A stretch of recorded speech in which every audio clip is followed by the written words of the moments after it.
오늘 이 아침에 하나님께서 우리에게 주시는 말씀은 마가복음 14장 43절에서 52절까지의 말씀입니다. 마가복음 14장 43절에서 52절까지의 말씀, 우리 다 같이 한 목소리로 주의 말씀 함께 읽겠습니다. 자, 시작. 예수께서 말씀하실 때에 곧 12 중에 하나인 유다가 왔는데 대제사장들과 서기관들과 장로들에게서 파송된 무리가 검과 몽치를 가지고 그와 함께 하였더라. 예수를 파는 자가 이미 그들과 군호를 짜 이르되 내가 입맞추는 자가 그이니 그를 잡아 단단히 끌어가라 하였는지라. 이에 와서 곧 예수께 나와 라삐어 하고 입을 맞추니 그들이 예수께 손을 대어 잡거늘 곁에 서 있는 자 중에 한 사람이 칼을 빼어 대제사장의 종을 쳐 그 귀를 떨어뜨리니라. 예수께서 무리에게 말씀하여 이르시되 너희가 강도를 잡는 것 같이 검과 몽치를 가지고 나를 잡으러 나왔느냐. 내가 날마다 너희와 함께 성전에 있으면서 가르쳤으되 너희가 나를 잡지 아니하였도다. 그러나 이는 성경을 이루려 함이니라 하시더라. 제자들이 다 예수를 버리고 도망하니라. 한 청년이 벗은 몸에 배 호디부를 두르고 예수를 따라가다가 무리에게 잡힘에 배 호디부를 버리고 벗은 몸으로 도망하니라. 아멘. 처음처럼 한결같이 이 제목 가지고 우리 함께 주의 말씀 마가복음 14장의 말씀을 함께 보도록 하겠습니다. 오늘 우리가 읽은 본문 말씀에 이 마가복음이라고 하는 이 복음서에만 특별히 등장하는 하나의 이야기가 있습니다. 그것은 무엇이냐면 벗은 몸으로 예수님 앞에서 도망간 한 청년의 이야기입니다. 딱 한 구절 기록이 되어 있는데요. 두 구절 기록이 되어 있네요. 마태복음, 마가복음, 누가복음, 요한복음 이 네 개의 복음서가 예수님의 마지막에 그 십자가에 오르시는 모습을 거의 다 비슷하게 다 이제 설명을 하고 있습니다. 그 기사를 그렇게 비슷하게 묘사를 하고 있는데요. 이 마가복음에서만 특별히 이 벗은 몸으로 도망한 이 청년의 이야기가 등장을 하게 됩니다. 도대체 이 청년이 누굴까? 네, 성경에는 지금 이름도 알리지 않은 이 청년의 이야기, 도망간 청년의 이야기는 왜 굳이 이 안에 넣으셨을까? 이 청년에 대한 정보는 마가복음서 아무리 뒤져봐도 나타나 있지 않고요. 그리고 이 청년이 누구인지 나타내주고 있는 고증된 어떤 자료도 없습니다. 없지만 그러나 신학자들이 대개 공통적으로 하는 말은 이 청년이 바로 이 마가복음을 쓴 마가일 것이다. 이렇게 대부분이 말하고 있습니다. 마가라 하는 요한, 이름이 원래 요한이죠. 근데 마가라고도 합니다. 예수님을 믿게 된 그 청년 마가, 그 집안이 예수님을 믿게 되었는데 바로 그 오순절 성령이 임하신 다락방의 주인집 아들이라고도 이야기가 전해지고 있습니다. 그래서 이 부자 청년 마가에 대한 이야기는 나중에 또 이제 사도행전에도 보시게 되면 사도 바울과 바나바와 함께 사도 바울의 첫 번째 선교 여행에 동참하기도 한 청년이 바로 이 마가라고 하는 청년입니다. 이 네 개의 복음서 중에 가장 처음 먼저 쓰여진 복음서가 뭐냐라고 했을 때 바로 이 마가복음이 가장 먼저 쓰여진 복음서다. 이런 연구가 있을 정도로 이 청년 마가는 정말 신앙에 대해서 진심인 사람이었습니다. 열심히 썼던 사람이었죠. 자, 그런데 이 사람의 처음의 모습을 오늘 이 마가복음 14장에 보여주고 있는데요. 헛이불을 버리고 벗은 몸으로 도망한 청년, 그 부끄러운 모습으로 도망한 청년의 이야기로서 지금 복음서에 등장을 하고 있습니다. 얼마나 창피스러운 일인지 마가사도께서 친히 자기가 그 글을 쓰면서도 자기 이름을 공개를 하지 않습니다. 그러나 그때 당시에 교회 공동체는 이 청년이 바로 지금 우리가 섬기고 있던 목회자 마가라고 하는 사실을 다 알고 있습니다. 왜냐하면 이게 AD 한 60년에서 65년 사이에 쓰여진 것으로 알려지고 있는데 그때 되면 이미 마가와 나머지 예수님의 모든 제자들도 다 할아버지가 된 상황이죠. 자, 그러나 그때 우리는 이 청년 마가가 이 51절의 말씀에 보시게 되면 왜 벗은 몸으로 몸에 배 호디부를 두르고 왜 벗은 몸으로 이불 하나만 뒤집어 쓰고 예수님을 쫓아가고 따라갔는지 그 이유를 우리가 알 수가 없어요. 그러나 당시에 그 지역에서 살고 있는 사람들이라면 이 벗은 몸과 호디부를 두르고 지금 예수님을 따라가고 있는 이 모습을 어느 정도 이해를 할 수가 있습니다. 왜냐하면 이 호디불이라고 하는 것이 오늘날의 우리의 그 잠옷이라고 할 수 있습니다. 한마디로 파자마죠. 그러니까 잠옷 입고 자다가 일어나서 무슨 영문인지 주님을 조심스럽게 쫓아서 따라가다가 몰래요, 자기 자신의 정체가 드러나게 되니까 그냥 옷을 벗어두고 도망가 버린 겁니다. 여러분, 과거에 그 창세기에 보시게 되면 보디발의 아내에게 옷이 벗겨지면서 요셉이 도망쳤습니다. 그러니까 옷자락이 잡히자 옷을 벗어버리고 도망가 버린 거예요. 마찬가지로 이 자기가 입고 있는 잠옷이 자기를 잡으려고 한 사람의 손에 딱 걸리게 되자 벗어버리고 도망간 겁니다. 어떻게 보면 마가도 요셉과 지금 비슷한 상황이라고 할 수 있겠죠. 자, 그런데 이 한 이야기에 따르면 예수님께서 마지막 만찬을 한 장소가 이 마가의 다락방이라는 이야기도 있습니다. 그러니까 예수님께서 저녁 만찬을 마치시고 겟세마네 동산으로 제자들과 함께 마지막 기도를 하시러 올라가셨는데 예수님의 그 행적을 쫓는 사람들이 밤중에 마가의 집에 와서 예수님의 제자들의 행적을 물은 겁니다.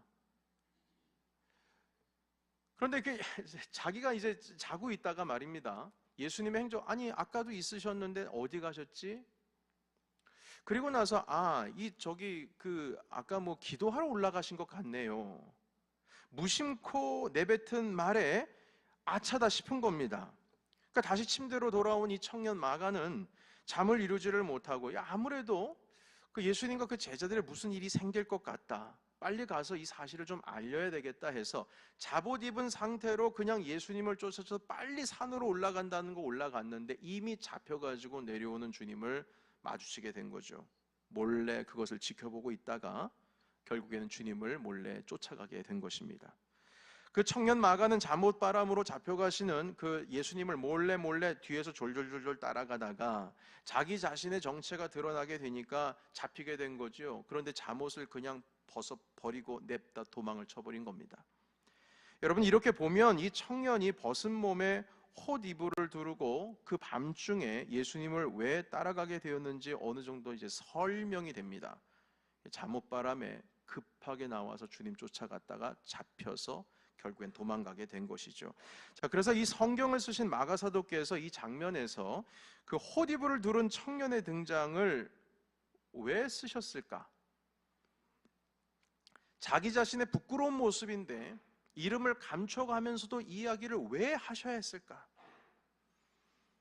그 의도한 바는 지금 모든 자들이 다 도망했다라고 하는 것을 강조하기 위해서입니다. 당시에 베드로 사도도 도망갔다. 그런데 나도 도망갔어. 이거죠. 그때 당시에는 이미 AD 60여 년이 지나고 있었기 때문에 그때 당시에 예수님을 믿고 있는 교회 공동체 사람들에게서는 예수님의 제자들, 아직 살아 계시는 예수님의 제자들이 대단한 사람으로 느껴졌을 겁니다. 그런데 그 하늘과 같은 내 목회자께서 또 무너졌었구나. 그런데 마가 사도께서도 말씀하시는 거죠. 베드로 사도만 그런 게 아니야. 나도 그랬어. 원래는 제자들이 절대로 주님 버리지 않겠다고 약속을 한 상황이었습니다. 예수님께서 너희들 중에 나를 버리는 사람이 있을 것이다, 이렇게 말씀하셨는데 베드로는 결코 그렇지 않을 것이라고 바로 몇 시간 전에 이미 얘기를 했었죠. 그러자 주님께서는 달기 2번 울기 전에 3번 네가 나를 부인할 것이다, 이렇게 말씀하셨습니다. 그럼에도 불구하고 베드로는 확신하면서 제가 차라리 주님과 함께 죽을지언정 주님 버리지 않겠습니다, 이렇게까지 말을 했어요. 자, 그리고 이 이야기를 들은 나머지 제자들도 맞아요 주님, 저도 베드로 형님처럼 결코 그런 일은 없을 겁니다, 걱정하지 마세요. 저희들은 그렇지 않습니다. 아니, 감히 왜 주님을 버리고 도망가요? 그럴 일 없습니다. 그러나 오늘 본문 말씀을 보면 50절 보시겠습니까? 제자들이 다 예수님 버리고 도망갔다. 보세요. 여기 제자들이 다입니다. 다. Everyone. 모두가 다 도망갔어요. 심지어는 그때 당시에 예수님의 제자는 아니었지만 그 청년 마가도 스스로 나도 주님 버렸다. 그걸 지금 후대에 있는 공동체에게 지금 공개를 하고 있는 거예요. 아무런 이름도 등장하지 않는 이 청년의 이야기도 함께 넣으면서 지금 예수님 주변에는 아무것도 없다라고 하는 사실을 강조하게 된 겁니다. 여러분 처음에는 그러지 않았죠.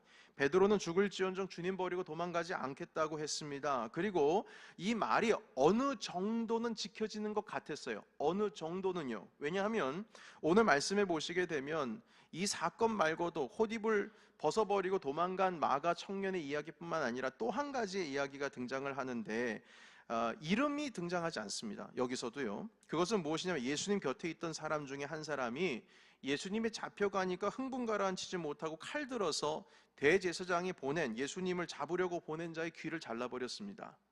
그 내용 한번 보시겠습니까? 그런데 이때 칼을 빼어든 자의 이름이 등장하고 있지 않고요, 귀가 잘린 자의 이름도 등장을 하지 않습니다. 그러나 이 사람이 누구인지는 요한복음에서는 가르쳐주고 있습니다. 이 칼을 뺀 자는 바로 베드로이고요, 귀가 잘린 자는 말고라고 하는 이름을 가진 사람이었습니다. 베드로는 자기가 지니고 있었던 칼을 사용해서 대항을 하긴 했어요. 그러니까 그가 폭력을 사용한 것은 분명히 잘못된 것이지만 적어도 예수님을 버리고 도망하지 않겠다라고 하는 다짐을 지키는 것 같아 보였습니다. 그러나 결국 그도 도망갔습니다. 그리고 닭이 2번 울기 전까지 3번씩이나 주님을 부인했어요. 한 번도 아니고 2번도 아니고 3번째. 그때 주님과 눈이 마주쳤지요. 처음부터 도망가거나 나중에 도망가거나 도망간 건 다 도망간 겁니다. 결국엔 정말 주님 버리고 다 도망했습니다. 그래서 오늘 이 등장한 2개의 이야기 속에서는 그래도 나름 최선을 다해서 주님 곁에서 있으려고 했던 사람들의 모습에 대해서 지금 보여주고 있어요. 그래도 뭔가 최선을 다한 것 같다. 한 사람은 자기가 약속한 것을 지키기 위해서 그래도 내가 주는 살아계신 하나님의 아들이십니다, 독생하신 아들이십니다 라고 고백할 정도로 정말 멋진 고백을 낸 그 베드로조차도 약속을 지키려고 뭔가 좀 하려고 칼을 좀 들어봤지만 결국 주님 떠나갔어요. 한 청년은 잠옷바람에 위급해진 주님께 이 소식을 빨리 이게 위험한 이 상황 가운데 처했다는 사실을 알리기 위해서 쫓아갔다가 잡혀가시는 예수님 보고 할 수 있는 한 최선을 다해서 뒤쫓아가기까지는 했어요. 그러나 결국 둘 다 예수님 버렸습니다. 할 수 있을 만큼 버티다가 결국 자기 자신이 드러나자 도망하게 된 겁니다. 여러분, 이 도망하는 사람들의 이야기를 마가사도께서는 적어 내려가면서 이만큼 우리가 연약하다는 사실을 보여주고 있는 겁니다. 아까도 말씀드렸잖아요. 베드로 사도께서 만약 살아계셨다면 그때 이미 교회에 엄청난 정말 범접할 수 없는 수장이 되었을 겁니다. 마가 청년은 예수님 때에는 청년이었고 지금은 이제 연로한 할아버지가 되었지만 이미 공동체 안에서 그 교회를 이끌어가고 있는 공동체 수장이 되었을 거예요. 그런데 우리 목사님이 그러셨다고? 이해가 되지를 않네. 베드로 사도도 그러셨고 마가 사도도 그러셨다면 나도 똑같겠구나. 여러분, 2000년 지난 다음에 우리가 지금 이 시간에 성경을 펴보고 아이고 베드로 사도께서 왜 그랬대? 마가 사도께서 왜 그랬대? 예수님의 제자들 정말 바보 같아. 왜 그러셨을까? 이렇게 남 보는 것처럼 그렇게 얘기하지만 이 말씀을 쓰신 강조가 그겁니다. 우리도 그랬다. 너희들은 안 그럴 것 같지? 우리 다 그렇게 연약한 존재야. 이걸 말씀하시기 위해서 헛이불을 버려버리고 도망간 청년의 이야기도 넣은 겁니다. 여러분, 우리는 연약합니다. 그래서 변합니다. 이 성경이 강조하고 있는 것은 이 글을 읽고 있는 우리들도 예외가 아닐 것이라고 하는 말씀을 하시는 겁니다.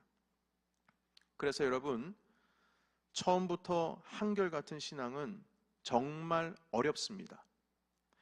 처음처럼 살아가는 처음처럼 살아가는 한결같은 신앙은 정말 우리에게 어렵습니다. 열정이 있는 신앙보다 한결같은 신앙이 더 어렵습니다. 처음부터 꾸준한 신앙으로 하나님 사랑하는 것, 이거 정말 어려운 겁니다. 저는 학생 때에 신학교에 처음 들어갔을 때 불같은 열정적인 신앙이 참 좋은 것인 줄만 알았어요. 물론 좋은 겁니다. 그러나 지금 생각을 해보면요, 불같은 신앙은 필요한 신앙이긴 하지만 우리 인생의 전체를 보면 한결같은 신앙이 더 중요합니다. 불같은 신앙은 언젠가는 식을 날이 분명히 오지만 한결같은 신앙은 산에서 불어오는 산들바람처럼, 그리고 한겨울에 여전히 식지 아니한 방 한 군데에 있는 따뜻한 그 화롯불처럼 그렇게 우리 인생 전체를 하나님을 향해서 처음부터 끝까지 바라보게 하는 것입니다. 여러분, 우리는 연약하면 환경에 따라 변하기도 하고, 그리고 감정에 따라, 이 마음에 있는 감정에 따라 변하기도 하고, 우리가 살아왔던 삶의 어떤 정서 때문에 변하기도 하고, 환경 때문에 다 변하기도 합니다. 여러분, 이 변덕스러움이 얼마나 심한지 정서적으로 건강한 교회라고 하는 책을 피터 스카지로라는 목사님이 쓰셨어요. 이 퀸즈에서 목회를 하고 계신, 다민족 목회를 하고 계시는 목사님이신데요, 뉴욕에서 출간되었는데 상당히 도전이 되는 책입니다. 타임즈에서도 베스트셀러로 소개를 하고 있어요. 그런데 그 정서적으로 건강한 교회라고 하는 그 책이 먼저 출시가 되자마자 그 이후에 계속 시리즈별로 한 4-5개 비슷한 주제의 책이 나오기 시작했는데, 예를 들면 이렇습니다. 정서적으로 건강한 리더, 같은 사람이 썼습니다. 정서적으로 건강한 제자, 정서적으로 건강한 영성, 정서적으로 건강한 여성. 제가 지금 가지고 있는 책만 해도 한 5-6권인데요. 여러분, 피터 스카지로라는 목사님이 얼마나 불안정하고 얼마나 이 한결같을 수 없는 신앙이 번져나가는지, 이 한 목회자가 거의 목회를 포기할 만큼 위기까지 왔다가 회복되는 이야기가 바로 그 안에 담겨 있습니다. 심지어는 지금의 아내와 이혼까지 하려고 했어요. 너무 힘들어서요. 여러분, 우리에게는 한계가 있습니다. 한계가 있어요. 그 한계가 넘어서면 불안하고, 그리고 그 한결같음을 그냥 손 놓아버리는 겁니다. 바로 베드로처럼, 다른 제자들처럼, 그리고 지금 잠옷바람 벗어버리고 도망간 이 마가 청년의 이야기처럼 말입니다. 그리고 예외가 없이 이 성경을 지금 함께 읽고 있는 우리들도 다를 바가 없다는 것을 보여주고 있습니다. 그러나 여러분, 정반대인 사람이 등장합니다. 그분은 바로 우리 구주 예수 그리스도십니다. 제자들은 예수님을 버려도 예수님은 제자들을 결코 버리지를 않으십니다. 다시 찾아오세요. 다시 손 내밀어 주세요. 제자들은 도망을 가도 예수님은 십자가 앞에서 결코 도망가지를 않습니다. 이 잔을 내게서 지나가게 하옵소서라고 그 겟세마네 동산에서 정말로 걱정이 너무 불안하고 이 심중에 너무 죽게 되었다, 난 너무 힘들어서 죽을 것 같다, 이렇게 제자들에게 당신의 약한 모습을 드러내 보이면서도 아버지의 뜻이거든 이 잔을 제가 받겠습니다, 이렇게 고백을 합니다. 그 자리에 한결같이 순종하는 자의 모습을 보여주고 있어요. 심지어는 십자가에 매달려 돌아가실 때도 그 밑에 있는 사람들이 다 조롱했습니다. 네가 남은 구원하는데 자기 스스로는 구원을 못하느냐? 네가 정말 하나님의 아들이거든 거기서 내려와 봐라, 그럼 내가 믿어줄게. 그러나 주님은 결코 그 자리를 떠나지를 않습니다. 하나님께서는 아브라함과 맺은 언약을 지키시기 위해서 예수 그리스도를 우리에게 보내주셨습니다. 내가 너로 하여금 큰 민족을 이룰 것인데 너의 민족을 통해서 세상을 구원할 것이다. 너의 민족은 세상의 빛이 될 것이고 내가 너로 하여금 세상의 복의 통로가 되게 할 것이다. 그 말씀을 그리스도 예수를 통해서 이루어 주셨습니다. 이스라엘 백성들이 수없이 하나님과의 그 언약을 파기한다 할지라도 예수 그리스도 하나님께서는 파기하지 아니하시고 오히려 그럴 때마다 많은 선지자들을 우리에게 보내주시면서 하나님께서 약속하신 그 약속으로 돌아와야 한다 하시면서 여전히 메시아를 통해서 하나님께서 약속하신 그것을 분명히 지키실 것을 성경 곳곳에서 말씀하고 있습니다. 예수님에 대해서 말씀하시는 것 성경 곳곳에 숨어 있어요. 이렇게 하나님께서는 한결같은 하나님으로 성경은 소개를 하고 있습니다. 여러분, 한 사람이 약속을 안 지켜도요, 그 나머지 한 사람이 약속을 끝까지 지키면 그 약속은 여전히 깨어지지 않는 약속이 됩니다. 우리는 연약해서 처음부터 한결같을 수 없지만 예수님께서는 스스로 십자가의 자기를 버리시면서까지 제자들을 버리시지를 않으십니다. 자기를 버리시기는 해요. 그런데 제자들은 안 버려요.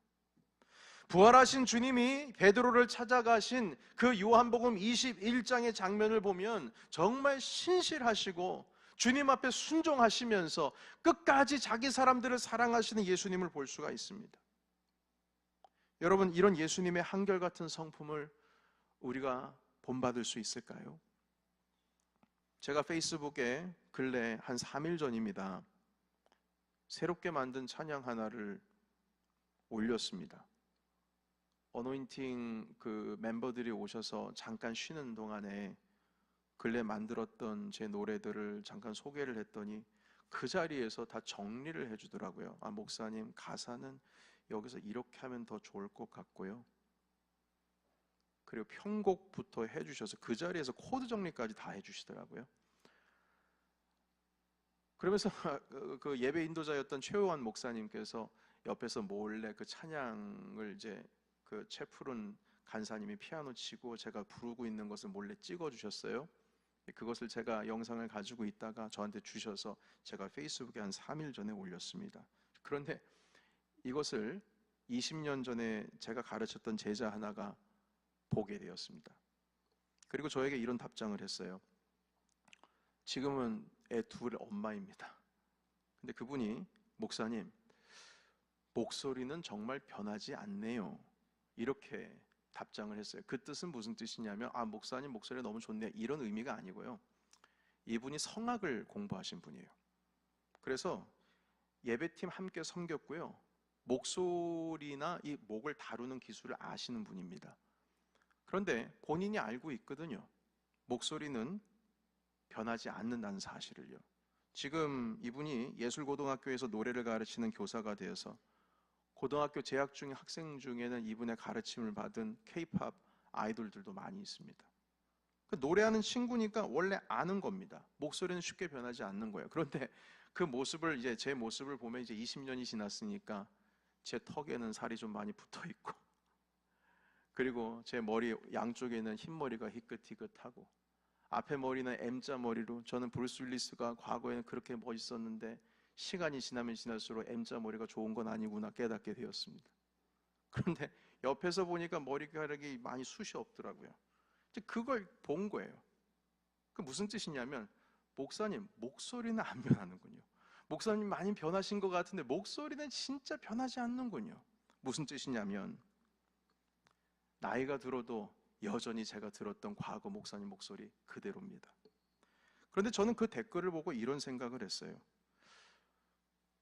목소리는 변하지 않는데 그 목소리 나오는 그 입을 통해서 고백한 우리의 마음은 왜 이렇게 변하는 걸까? 여러분 로마서에 이렇게 말씀하고 있어요. 믿음에 대해서 설명하기를 10장 10절에 보면 사람이 마음으로 믿어서 의에 이르고 입으로 시인해서 구원에 이른다. 마음으로 믿어서 입으로 시인하는 과정에서 정작 그 믿음, 구원에 이르는 그 믿음을 고백하는 것은 그 입, 나의 구멍에서 나오는 이 목소리인데 그 목소리는 여전히 그대로인데 그 믿음을 품은 우리의 마음은 왜 이렇게 시시각각대로 변하는 걸까? 여러분, 예수님은 한결같으십니다. 당신께서 한번 내뱉은 말씀은 결코 변함이 없이 지키시는 분이시고, 우리 주님께서 한번 뱉으신 내 말씀을 다시 그 말씀을 먹는 일이 없으십니다. 변치 않으시는 분이세요. 한결같이 이스라엘의 모든 역사, 성경 구약과 신약의 역사를 보시게 되면 우리가 주님을 버려도 주님은 우리를 버리지 아니하신다는 그 약속으로서 가득 차 있는 것이 주님의 약속으로 가득한 구약과 신약의 말씀입니다. 주님은 안 변하세요. 여전하십니다.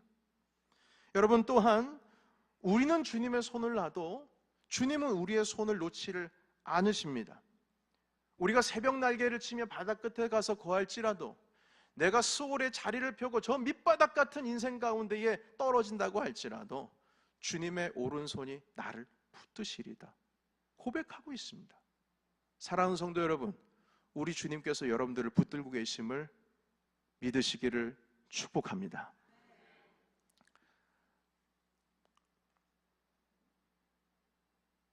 근래 한 분이 전화로 저에게 상담을 하면서 마음속에 힘든 얘기를 하시더라고요. 혹시 그분께서 이 방송을 들으실 수 있을 수도 있겠는데 말씀드립니다. 하나님은 놓지 않으십니다. 결코 놓지 않으십니다. 주님은 오히려 당신을 향한 놀라운 비전과 계획과 당신의 가정을 향한 놀라운 하나님의 계획을 여전히 붙들고 계십니다. 그것을 믿으시고 오늘도 하나님께 감사함으로 살아가시기를 축복합니다. 우리는 순종의 마음이 변하기도 하고 하나님과 약속한 것이 변한다 할지라도 우리의 입으로 고백한 그 믿음을 품은 우리의 마음이 변하기도 하지만 예수 그리스도께서는 끝까지 하나님 앞에 순종하셨습니다. 우리는 도망하지만 주님은 십자가 앞에서 결코 도망하지 않으셨습니다. 그리고 끝까지 순종하셨습니다. 여러분, 그 한결같은 마음을 성경은 이렇게 표현하고 있습니다. 신실함이다. 그 신실함, 영어로는 faithfulness. faithfulness는 어떤 주님 제가 믿습니다. 내가 감정적으로, 정서적으로, 확신적으로 믿습니다. 내가 정신적으로 믿습니다. 네, 제가 지금 이 순간 주님을 향한 확실은 100%입니다. 이게 faithfulness가 아니고요. faithfulness는 처음부터 한결같은 겁니다. 한결같은 거예요. 여러분, 뜨거움보다 중요한 것, 열정보다 중요한 것이 한결같음입니다. 여러분, 이 성품은 하나님의 성품이고 faithfulness, 이 신실함이라고 하는 것은 예수님의 성품입니다. 처음부터 한결같은 그 마음을 배우는 것, 그것이 신실한 사람이 되어가는 겁니다. 여러분, 신실함이라고 하는 단어와 열정이라고 하는 단어는 어울리지 않을 수도 있습니다. 그러나 신실함이라고 하는 단어와 한결같음은 너무나 잘 어울립니다. 어떤 일이 있어도 우리는 하나님을 향하여서 신실해야 될 줄로 믿습니다. 뿐만 아닙니다. 하나님을 향한 한결같음, 그것뿐만 아니라 여러분, 우리가 어떤 일이 있어도 가족에 대한 신실함도 있어야 됩니다. 내 사랑하는 배우자, 내 사랑하는 자녀, 내 사랑하는 부모님, 여전히 여러분들과의 관계 속에서 한결같아야 합니다. 그것이 우리 주님께서 품으셨던 성품이고 우리가 본받아야 될 성품인 것입니다. 여러분, 말씀을 정리하겠습니다. 우리 가운데에 신실함을 요구하실 때 우리를 향하신 하나님의 부르심 앞에서도 우리는 신실해야 됩니다. 주님이 우리에게 계획을 하신 것이 있는데, 그래서 우리를 불러주셨는데, 그래서 우리에게 직분 주셨는데, 그리고 내게 섬길 수 있는 그 자리를 주셨는데, 그리고 하나님 아버지 앞에 찬송할 수 있는 입술을 주셨고, 내가 주님의 은혜 가운데에 섬길 수 있는 은사를 주셨는데, 그 부르심에 대한 한결같음을 우리가 놓치고 살아간다면 우리는 오늘 이 시간 이 주님께서 말씀하신 것 가운데 우리가 거리가 먼 삶을 살고 있는 겁니다. 마지막으로 어떤 일이 있어도 여러분들을 향하셨던 주님의 계획하심과 그리고 비전, 부르심에 대한 그 사명을 한결같이 놓치지 않으시는 저와 여러분 되시길 축복합니다. 그 마음으로 살아갈 때 하나님께서 우리를 놀라운 하나님의 나라로 이끌어 주실 줄을 믿습니다. 우리 다 같이 기도하겠습니다. 하나님, 무슨 일이 있어도 하나님을 향한 신실함, 가족에 대한 신실함, 어떤 일이 있어도 배우자에 대한 신실함, 어떤 일이 있어도 하나님께서 나를 불러주신 그 부르심에 대한 신실함, 하나님 이것을 우리가 놓지 않기를 원합니다. 한결같기를 원합니다. 우리는 주님의 손을 놔도 주님은 여전히 커다란 산 같아서 여전히 거기 계셨습니다. 그리고 우리가 새벽 날개를 치며 바다 끝에 가서 거한다 할지라도, 저 깊은 수월에 내 자리를 펼친다 할지라도 주님의 오른손은 여전히 우리를 붙들고 계셨습니다. 하나님, 이 성품을 배우기를 원합니다. 신실함, 한결같음, 바로 처음처럼 하나님 이 마음을 가지고 주님 앞에 한 걸음 한 걸음 나아갈 수 있는 주님의 신실한 자녀 되게 하옵소서. 우리 함께 음악에 맞추어서 기도하겠습니다. 살아계신 하나님 아버지, 오늘도 우리의 손을 놓지 아니하시는 하나님의 아버지의 은혜의 손길 가운데 우리가 있습니다. 우리의 믿음이 변하기도 하지만 예수님은 끝까지 하나님 아버지께 순종하셨습니다. 우리는 도망했지만 예수님은 십자가 앞에서 도망하지 않으셨습니다. 하나님, 우리가 품은 마음은 변하며 입술로 고백한 그 고백, 구원에 이르는 고백은 날마다 변하지만 하나님 아버지, 주님께서는 한 번 내뱉으셨던 말씀과 약속을 변치 않으셨습니다. 하나님, 이 시간 여기에 모여 계신 모든 성도들의 한 가정 한 가정, 모든 가정 가운데 주님의 은혜를 더하여 주시고 하나님 아버지의 온전하신 뜻을 이렇게 세워주실 줄을 하나님 믿습니다. 우리가 하나님 아버지를 향하여 나아갈 때 부르심에 대한 하나님 우리의 마음이 변치 않게 해주시고, 하나님 우리 가정에 대한, 자녀에 대한, 부모님에 대한, 하나님 또한 내 자녀에 대한, 하나님 내 배우자에 대한 신실함도 하나님 놓지 않고 처음부터 한결같이 그렇게 주님을 부르심을 따라서 살아갈 수 있는 우리 모두가 되게 하여 주시옵소서. 하나님 아버지, 처음처럼 한결같은 신실함으로 하나님께 영광 올려드리기를 원합니다. 그 신실함을 놓지 않는 한결같은 주님의 자녀 되게 하옵소서. 살아계신 하나님, 우리 예수님은 신실하신 주님이십니다. 하나님은 처음처럼 그 한결같이 우리를 사랑하시는 주님이십니다. 우리도 그 주님의 성품을 배우기를 원합니다. 하나님, 우리를 향하신 주님의 부르심, 그 신실함을 놓치지 않게 하시며 뿐만 아닙니다. 가정 가운데에서, 일터 가운데에서, 사랑하는 내 자녀와 배우자와의 관계 속에서의 그 신실함도 변치 않아 참된 하나님의 성품을 지닌 주님의 자녀 되게 하옵소서. 여전히 그 한결같음을 배워나갈 수 있는, 닮아갈 수 있는 주님 닮은 자 되게 하여 주시옵소서. 예수 그리스도의 이름으로 간절히 기도하옵나이다. 아멘.